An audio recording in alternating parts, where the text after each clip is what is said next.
tua presença aqui e um vento impetuoso sobre nós. É o vento do Espírito de Deus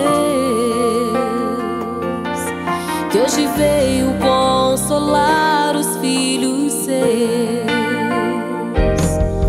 E recebereis poder quando sobre ti descer a doce presença do Espírito Santo.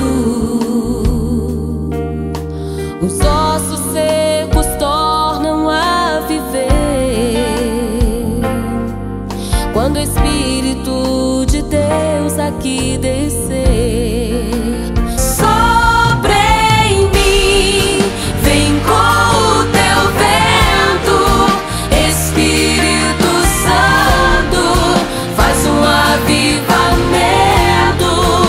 Sopra em mim, derrama o teu fogo, como em Pentecostes, batiza teu povo, faz tudo novo.